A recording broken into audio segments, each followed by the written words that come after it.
Hello students, how are you? कैसे हो?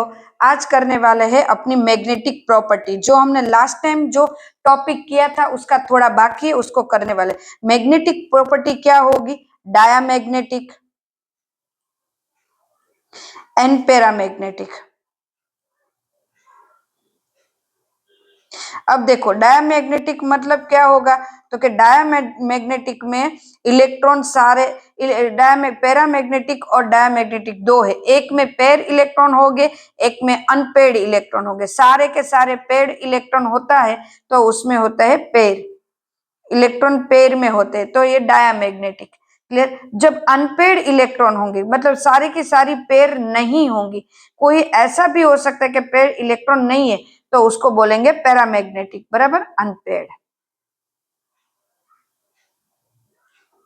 Unpaired. Clear है? ये हमने लास्ट टाइम देखा था यहाँ इतना। बट लास्ट टाइम का ये तो हमने देखा था, बट हम लास्ट टाइम का फिर से एक बार कर लेते हैं कि हम रिवाइज कर लेते हैं। फिर जो टेक्स्ट बुक में दिया है वो एक लिमिटेड दिया है कि वहां पे एक जैसे कहते हैं रट्टा मार हमें दिया है कि ये शेप है तो ये है, ये शेप है तो ये। बट एक बात स्टूडेंट ध्यान रखो कि जब भी मैग्नेटिक प्रॉपर्टी के बारे में पूछे ना तो उनके ना लिगेंड को देखना है, हमें लिगेंड को सबसे पहले देखना है। लास्ट टाइम हमने जो लिया था ना उसको हम देखते हैं, 2 वीक पहले जो दिया था, 2 लेक्चर पहले, उसको पहले देख लेते हैं। तो उसका पहले ये हमने देखा था, देखो ये याद आ रहा है। ये क्या था? sp3 अगर है हमारे पास, sp3 हाइब्रिडाइजेशन है तो क्या था? टेट्राहाइड्रल। dsp2 है तो क्या है? स्क्वायर प्लानर है। sp3d है तो ट्राइगोनल बाइपिरामिड। sp3d2 है तो ऑक्ट्राहाइड्रल एंड d2sp3 है तो ऑक्टाहाइड्रल। मतलब यहाँ पे 6 ऑर्बिट है, 6 ऑर्बिट आउटर ऑर्बिट है। तो वो अब देखो, आउटर ऑर्बिट और इनर ऑर्बिट होगा तो किसको आउटर ऑर्बिट कहेंगे? जैसे कि ये दोनों है, ये और ये दोनों है, तो यहाँ पे D जो है दिस इज 3D है। ये D कौन सी है? 3D है। और ये D कौन सी है? 4D है। तो ये अंदर की D है तो इसको बोलेंगे आउटर, अरे सॉरी, इसको बोलेंगे इंटर। और ये बाहर की है तो उसको क्या बोलेंगे? आउटर। क्लियर है? Outer orbital. यहाँ पे D है, बाहर की है, तो this is outer orbitals hybridization. और ये अंदर की D है तो इसको क्या बोलेंगे? Inner orbital hybridization. Clear student? तो यहाँ हमने शेप भी ड्रॉ करके हमने देखे थे। शेप भी हमने हमारी टेक्स्ट बुक में जो दिया है, एक रट्टा मार दे दिया, तो उसको तो हम याद कर लेंगे। बट उसको याद करने से पहले हमें ये पता तो होना चाहिए ना कि हमने जो कोऑर्डिनेशन का नंबर ये दिया था वो कैसा था। अब हमने लास्ट जो लेक्चर में देखा था उसको हम देखते हैं। नाउ जो लास्ट लेक्चर में देखा था वो क्या था? तो कि कोबाल्ट Na36, कोबाल्ट +3। अब टेक्स्ट बुक का भी देखते हैं बट ये पहले देखते हैं। अब देखो देखो यहाँ पे कोबाल्ट की हमने कॉन्फ़िगरेशन भी देखी थी। कोबाल्ट +3 है तो 3d6 आएगा, 7 मतलब 3 इलेक्ट्रॉन गए, 3d6। 3d6 आए तो 6 इलेक्ट्रॉन को हमने 3d में ऐसे अरेंज भी करे थे। तो अब हमारे पास लिगेंड कौन सा है? तो लिगेंड है वो क्या है?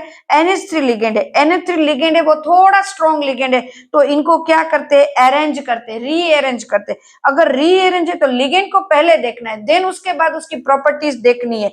तो ये टेक्स्ट बुक में दिया है, बहुत अच्छे से दिया है, बट उसने ऐसा नहीं बोला है कि लिगेंड को देखना है। बट हमें कभी भी एग्जाम में पूछे तो पहले लिगेंड को ही देखना है। लिगेंड को देखेंगे तभी हमें पता चलेगा कि किस तरह से मिलेंगे। तो रीअरेंज होंगे कि नहीं होंगे? तो यहाँ पे रीअरेंज हो रहे हैं, रीअरेंज हो रहे हैं तो यहाँ पे 3। तो ये जो होगा हमारा क्या होगा? तो कि D2sp3 होगा, बट वो की कौन सी ऑर्बिटल्स होगी? तो कि यहाँ इनर ऑर्बिटल्स। अब देखो, ऑक्ट्राहाइड्रल में तो कोई भी प्रॉब्लम नहीं है, तो ऑक्ट्राहाइड्रल तो बनेगा ही, कोई भी है 6 इलेक्ट्रॉन, आउटर हो या इनर हो 6 ही बनेंगे। बट डायमैग्नेटिक बनेगा या पैरामैग्नेटिक बनेगा वो हमें देखना है।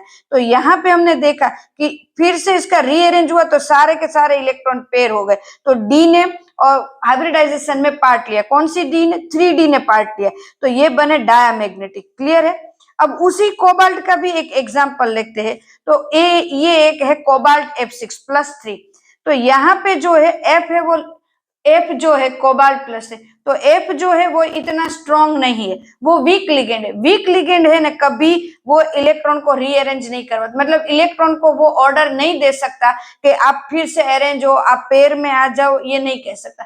तो यहाँ कोबाल्ट का उसी तरह हमारा है 3d6, बराबर है, बट वो रीअरेंज नहीं कर रहा है। रीअरेंज नहीं कर रहा है तो यहाँ अनपेड के अनपेड ही इलेक्ट्रॉन रहेंगे।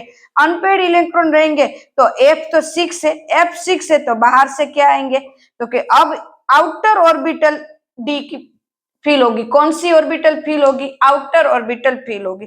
क्लियर है स्टूडेंट्स, कौन सी ऑर्बिटल फील होगी, आउटर ऑर्बिटल ही फील होगी। क्लियर स्टूडेंट्स, आउटर ऑर्बिटल्स इसमें पार्ट लेंगे तो पैरामैग्नेटिक बनेगा, क्योंकि ये तो अनपेड इलेक्ट्रॉन है। उसी तरह एक और भी हमने एक दो एग्जांपल लिए थे, हमने लिया था NiCl4।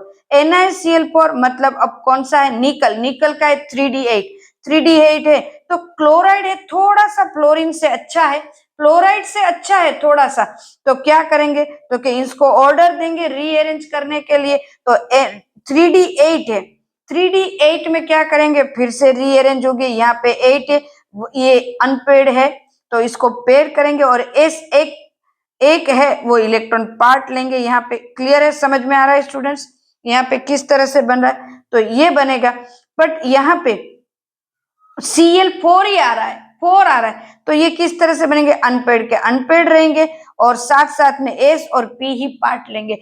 ये इनसे थोड़ा स्ट्रॉन्ग है क्लोराइड, बट क्लोराइड इसको 3D वाले को कोई ऐसा यहाँ पे ऑर्डर नहीं दे सकते, ऑर्डर नहीं दे सकते, तो ये अनपेड का अनपेड और S और P ही पार्ट लेंगे तो sp3 बनाएंगे। तो किस तरह से बनेंगे, पैरामैग्नेटिक, क्योंकि ये दो अनपेड गलती से यहाँ पेड हो गए तो अनपेड इलेक्ट्रॉन है, तो ये पैरामैग्नेटिक ही बनेंगे स्टूडेंट्स, पैरामैग्नेटिक। बट NiCO4 भी पैरामैग्नेटिक बनेंगे, क्लियर है, बट यहाँ पे NiCN4, CN4 किस तरह से बनेंगे, मैग्नेटिक, तो क्या देखो Cn है वो स्ट्रॉन्ग लिगेंड है, Cn कौन सा लिगेंड है, स्ट्रॉन्ग लिगेंड है, Cn स्ट्रॉन्ग लिगेंड है, स्ट्रॉन्ग लिगेंड है तो क्या बनेगा, तो कि वो ऑर्डर देंगे, यहाँ पे ऑर्डर देंगे रीअरेंज करो और मुझे एक ऑर्बिटल्स खाली चाहिए, तो इसने अपनी एक ऑर्बिटल खाली कर दी, डी ने एक ऑर्बिटल खाली कर दी, कौन से डी ने, 3D ने अपनी एक ऑर्बिटल खाली कर दी, तो DsP2 बनेगा एंड यहाँ पे sp3। जब sp3 बनता है तो होता है टेट्राहाइड्रल और DsP2 बनता है इस तरह से तो बनता है स्क्वायर प्लानर। ये एक याद रखना है कि किस तरह ये बनेंगे, तो ये आउटर बनता है, आउटर बनता है क्योंकि बाहर की ऑर्बिटल्स ने पार्ट लिया, यहाँ अंदर की ऑर्बिटल्स ने पार्ट, तो ये बनेंगे इनर। क्लियर है, ये बनेंगे इनर और ये बनेंगे आउटर। क्लियर, तो यहाँ पे अंदर की ऑर्बिटल्स ने पार्ट लिया तो ये बनेंगे DsP2 और डायामैग्नेटिक, सारे के सारे पेयर में डायामैग्नेटिक। क्लियर, तो ये हमने पहले देख लिया।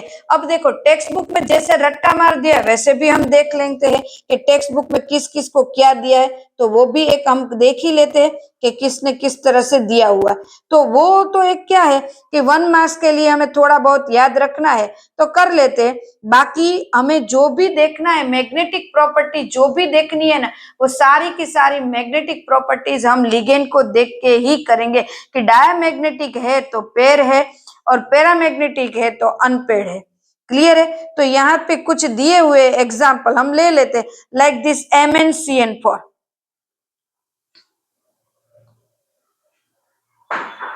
MnCN6 sorry 6 -3। अब देखो ये 6 Mn+3 बनेंगे, Mn+3 बनेंगे, तो इसमें किस तरह से बनेंगे, तो कि ये जो है Mn6 बराबर है as magnetic movement of 2 unpaired electron while MnCl6 as paramagnetic, तो ये बनेगा वो कौन सा बनेगा, Mn+3 एंड दूसरा है MnCl6, तो ये बनेंगे ये भी Mn+3। तो अब यहाँ पे क्या होगा, तो दिस इज ये बनेगा पैरामैग्नेटिक, ये पैरामैग्नेटिक बनेगा। बट Mn की देखो 25 नंबर, Mn 25 नंबर मतलब 3d5 एंड 4s2, यहाँ तो आर्गोन ही है। अब देखो 3d4 हो जाएंगे, 3d4 तो ये पेयर हो जाएंगे, तो ये जो बनेगा वो क्या बनेगा, डायामैग्नेटिक। स्टूडेंट समझ में आ रहा है जो मैं बोल रही हूँ, ये डायामैग्नेटिक क्योंकि लिगेंड है वो कौन सा है, स्ट्रॉन्ग लिगेंड है। अब देखो Fe में ले रही हूं, FeCN6 -3 मतलब Fe+3, क्लियर। और साथ साथ में Fe F6 -3। अब Fe का नंबर क्या है? Fe +3, तो उसका नंबर क्या है? 26। तो वो क्या करेंगे? Argon 4s2 3d6 number. तो यहाँ पे क्या होंगे? 4s2, यहाँ पे बन गए, तो अब बन जाएंगे 3d5। अब देखो पेयरिंग करेंगे ना तो भी एक इलेक्ट्रॉन तो रह ही जाएंगे, फिर इसमें Cn हो या Cl हो, तो दोनों किस तरह से बनेंगे? पैरामैग्नेटिक। मैं जो बोल रही हूँ वो समझ में आ रहा है? यहाँ पे कितने बचेंगे? तो कि यहाँ पे बनेंगे 3d4, क्योंकि 3 इलेक्ट्रॉन गए, 2 यहाँ से, यहाँ पे 3d5, सॉरी 3d5। अब देखो 5 बनेंगे तो एक इलेक्ट्रॉन तो अनपेड रहेंगे, तो यहाँ पे F में पांचों के पांचों अनपेड, और ये रीअरेंज करवाएंगे तो भी एक अनपेड इलेक्ट्रॉन आएगा, तो दोनों बनेंगे पैरामेड। मतलब मैं टेक्स्ट बुक में समझा रहे डायरेक्ट, बट मैंने आपको ये समझा रही हूँ कि आप है ना ये लिगेंड के ऊपर से समझो। लिगेंड के ऊपर से आप अगर समझोगे ना तो आपको जल्दी समझ में आ जाएगा। Mn Fe ये सारे के सारे जो भी है वो लिगेंड के ऊपर से आप समझो। कोबाल्ट का है CO, C2O फॉर ट्राइस -3, बराबर है ये। तो अब किस तरह से ये बनेगा? ये कोबाल्ट +3 है, कोबाल्ट +3। अब देखो यहाँ पे दो दो इलेक्ट्रॉन आएंगे, और इसका हाइब्रिडाइजेशन किस तरह से बनेगा?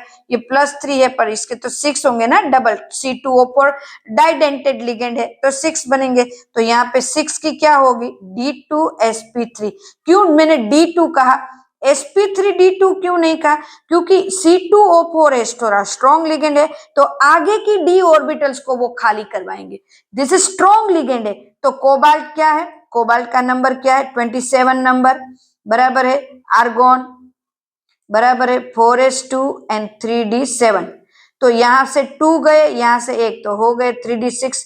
3d6 मतलब पेयर में सब आ सकते हैं, तो ये सारे के सारे 3 पेयर में हो जाएंगे। 3d की 3d जो है ये 5, 1 2 3 4 5, तो ये 6 इलेक्ट्रॉन, ये 2 2 2, और 2 इलेक्ट्रॉन्स जो 2 ऑर्बिटल्स खाली वो यहाँ इसके साथ रहेंगे, तो D2sp3 बनेंगे।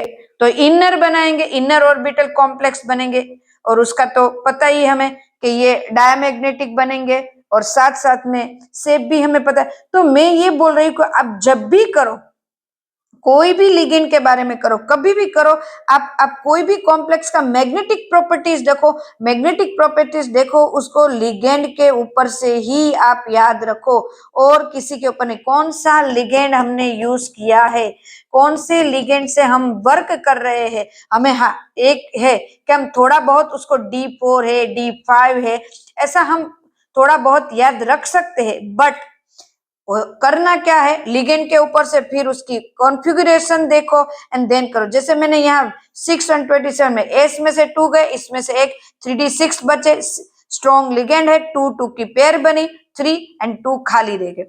तो इस तरह से हमें करना है कि हमें सिर्फ ये बोर्ड में नहीं, हम मान लो कोई कॉम्पिटिटिव एग्जाम की प्रिपरेशन में हम कर रहे हैं, तो अभी से उस तरह के कॉम्पिटिटिव एग्जाम जैसे दे रहे हैं, तो देते वक्त हमारे माइंड में इमीडिएटली ये रीअरेंज हो जाना चाहिए कि हमने कौन सा लिगेंड लिया है, साथ साथ में किस तरह से हमारा अरेंजमेंट होगा, अरेंजमेंट किस तरह से होगा, साथ साथ में कितनी आउटर ऑर्बिटल्स खाली होगी, इनर ऑर्बिटल्स खाली होगी कि नहीं होगी। तो इस हिसाब से हमें मैग्नेटिक प्रॉपर्टीज करनी है। मैग्नेटिक प्रॉपर्टीज को हमें समझ के करना है, ना तो उसको रट्टा मार करना है स्टूडेंट्स। तो मेरे ख्याल से यहाँ आपको इतना समझ में आ गया होगा मैग्नेटिक प्रॉपर्टी के बारे में।